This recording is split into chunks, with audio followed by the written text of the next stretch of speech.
quick question. Who noticed that the thing we're going to unbox today is actually here on my Haylou GT1 Plus video? Let me know down in the comments below.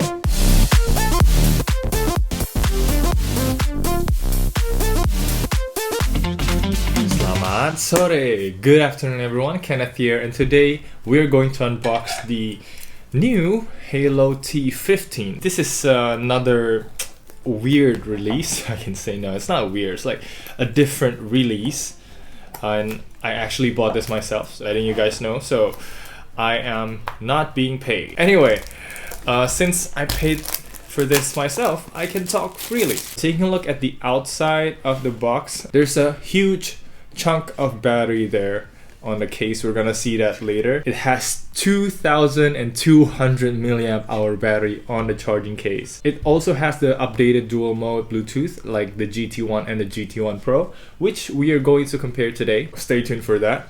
And also, this is the first time I've seen that the charging time to charge the entire box is 3 hours instead of the usual, 1 to 2 hours. Okay, so as you can see, opening the box is just as usual. You got your huge chunk of case, but it's surprisingly compact. It's interesting here. There's like a foam on the side and foam at the bottom, and once we take out the foam at the bottom, you've got your beautiful user manual. Oh, that's interesting. So actually they put a sticker right here at the very end of the paper. I think it's to replace something. There is no mentioning of gaming mode at all, so we're gonna test it out, check if there is any gaming mode. Anyway, you've got your standard USB, I think this should be micro A. Oh my goodness. Okay, seems like Haylou is not committed to the future. No USB-C still, and your usual set of ear tips, which is the ear tips are the same thing, and it's a total mess right here, so I'm just gonna push it right there and say goodbye to it. Bye bye. So let's go into the earbuds itself, the Haylou T15. First, there's this plastic saying, okay, remove the sticker before use, just like usual. And okay, this is quite interesting. It's quite heavy because you have this double A battery, but it's like the lithium battery, just like put right here at the very top of the case. So it's a little bit top heavy, but it's not annoying. And also you've got this USB, like full USB-A port at the front, so that this can act as a power bank and you can charge phone or whatever you want to charge. There's no button though, so I think it will intelligently detect if there is anything plugged in. It will charge it automatically. But you can see there's a battery indicator here. It's only 3 LEDs, so almost finished, 50% and full charge. And to charge it, you don't charge it by the type A USB, of course. You have this micro USB with a small dot beside it that indicates whether it's charging. It glows red usually. When it turns off, that means this thing is finished charging. So the thing about 2200 milliamp hour battery for a true wireless earbuds is overkill.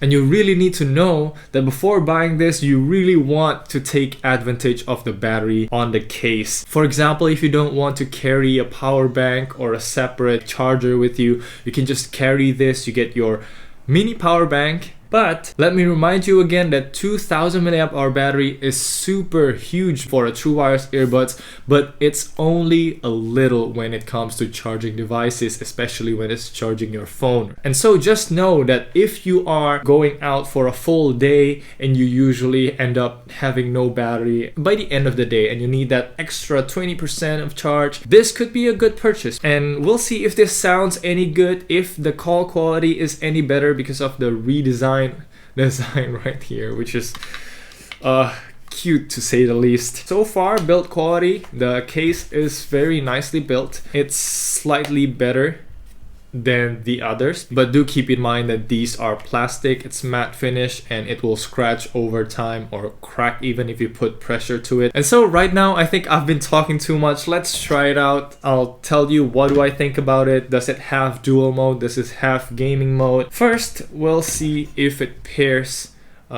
just fine. And there you go. Oh, this is quite hard to take.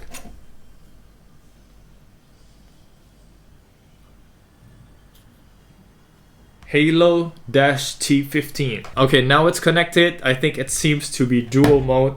I'll check it out real quick. I'll play a song right here. Put one inside. Okay, it's still playing. And take another one. And put this one inside the case. Oh, the song stopped. Okay, let me confirm it one more time. Okay, so I know now. The reason why the song stopped when I switch between left and right is because the right side, I just put it out and it's starting to boot up, but it hasn't connected to the left side yet. So you have to let them both connect first and then you put the one that you don't want into the case. It actually takes quite a while for them to connect here, to connect to my phone, to connect to each other. I believe it is longer than the GT1 Pro and the Plus. And also one more thing that is very weird. Now I know. I'll give you a closer look with a B-roll, and here you can see this thing that goes into your ear is significantly longer on the other Haylous compared to the T15. It's just like the TSO i6 where it doesn't go quite as deep into my ear. Makes it difficult to take the earbuds in and out, and also to get a good fit. It's pretty weird because yeah, it's just man. I think the touch area is much bigger compared to the other Haylous. Whenever I want to adjust the earbuds, it's just keep touching, player, pausing. So first impression, not good actually, because the earbuds are different compared to the others. But anyway, I'm gonna listen to a couple songs first and tell you what I think about it. Wow, what do we have here? This is just my recently reviewed MPOW T5, and we can see from this case how big this thing is. And what I want to tell you right now, right off the bat, is how compact this 2200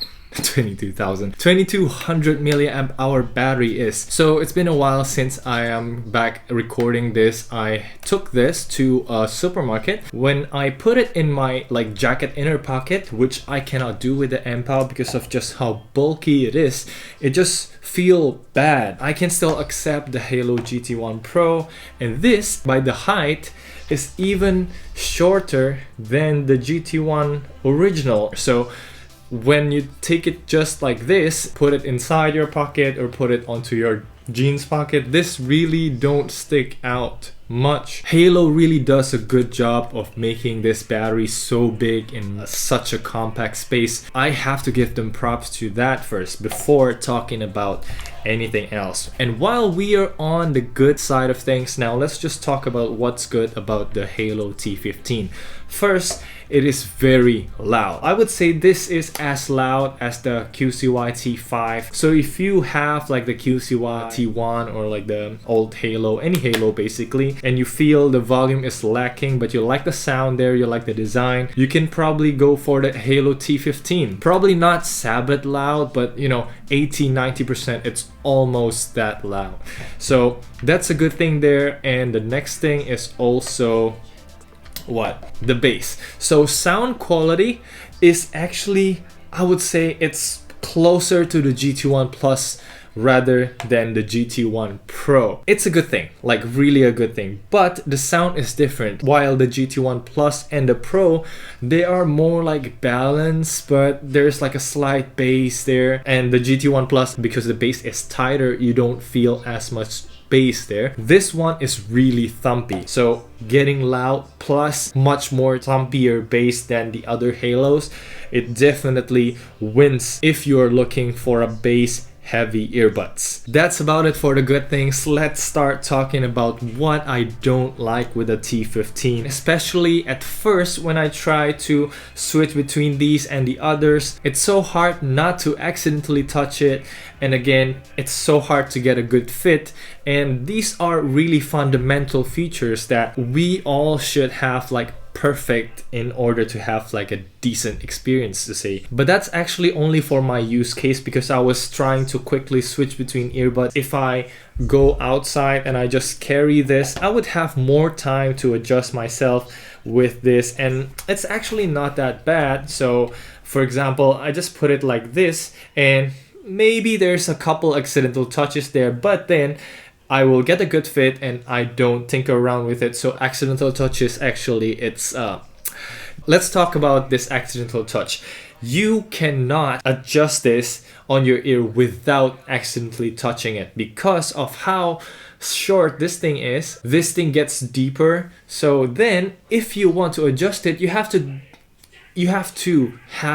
touch the upper side, whereas the touch sensor detects touches almost at that exact space. It's so hard to get like the comfort wise. I won't say this is the best. I changed mine into the bigger ear tips. It fits better. Like if I just put it there and I don't do anything with it, it's okay. But then if I want to adjust it, or if I want to put it on, take it off, it's just impossible for you not to trigger any action. And if you're asking if there's any gaming mode in this one, the answer is yes.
I think this would be the pro-er version of the GT1 Pro. So this is like the ultimate Haylou, and that's also like exactly why I'm kind of sad here, because this is what could possibly be the ultimate Haylou. This is the closest thing into getting the perfect earbuds. If the earbuds, they don't change it into this design, just put the original, the old design. But here you introduce another problem. Also the stem right here, I won't call it a stem, maybe I'll just call it like a protrusion or like a pimple or something. If you want to adjust the earbuds by holding this thing, because there's no touch sensitivity there, you cannot. It's so awkward to to properly handle this earbud, because it's so short, it's so round. You cannot adjust it like that. You have to hold it like this, and that will definitely trigger touch.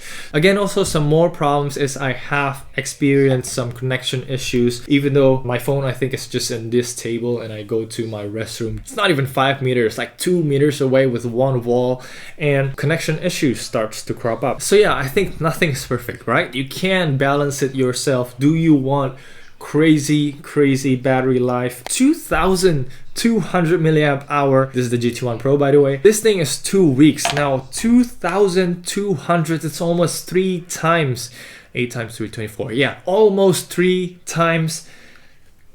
What, 1 month? No, I don't think so. I'm looking forward to use this, but the uncomfort kind of making me don't want to use this more often. It's quite heavy, but it's very compact for what it is. Very loud Haylou sound, balance, and there's like a punchy bass right there. I just wish it would fit me better. So anyway, that's pretty much it for the unboxing. Thank you very much for tuning in. What do you think of the T15? Are you getting it? Please do let me know if you're getting it, if you're happy with it or not. I want to recommend it, but it's quite hard, really. Let me try. Yeah, definitely. The old one just doesn't fit into the case. I think they made this compromise. They made this shorter because they want the case to be as thin as possible. I would take like a slightly taller one if that means I would get the fit of the old original Haylou. That's just my wish here, so yeah. Anyway, sorry to make you wait. Let's go to the call test. Alright people, now you're listening to the iPhone 6s, and right now I'm just gonna take both of them out in 3, 2, 1. Okay, yeah, both of them out. Both of them out. See how long does it take the phone and switch. Actually, one solution that I can suggest to Haylou is to adopt QCY-T5's way of control. So double tap to do anything, and any one tap is not doing anything. So basically you can do this because there's no hold gesture on the Haylou, so it's possible to fix this and make this such a great touch control. Whenever I want to these earbuds in, or like whenever I'm touching it like that, it will, you know, beep, beep, beep, beep, and that is actually triggering something. But fortunately, it doesn't interrupt with phone calls because it needs double tap to, you know, end call. And wait a second, why is it using my iPhone speaker now? Let's try it again. Okay, so as usual, you have the 2-second hold to switch between the phone and the earbud. Anyway, this is how it sounds with the Haylou T15 indoors. Does this sound any good? And does this stem help with the sound quality? Now, let's try and compare with the Haylou GT1 Pro. So this is the GT1 Pro earbuds, but I just put it on my GT1 Plus case, okay? Okay, so this is the Haylou GT1 Pro. This is the old Haylou where call quality isn't that good, and again, it's just, you know, okay at best for doing phone calls. You cannot really use this outdoors. And again, as I mentioned in the Haylou GT1 Plus video, there's a really strong hissing there. It's not hissing, it's electronic high pitch. Not really comfortable with the GT1 Pro. Maybe my unit, because I don't notice this in the other earbuds. Not on the T15 too, so that's good actually. So yeah, let's get back to the Haylou T15 and make a quick comparison. So 3, 2. Now we are on the T15. Sorry. What do you think? Is the sound any better? And I'll switch to the phone for one last time and we can compare that one time. Okay, so this is my iPhone speaker. I'm putting these back into the case, and there you go. You can see both of them are charging. So yeah, that's pretty much it for the video. Thank you very much for watching. I will see you in the next one.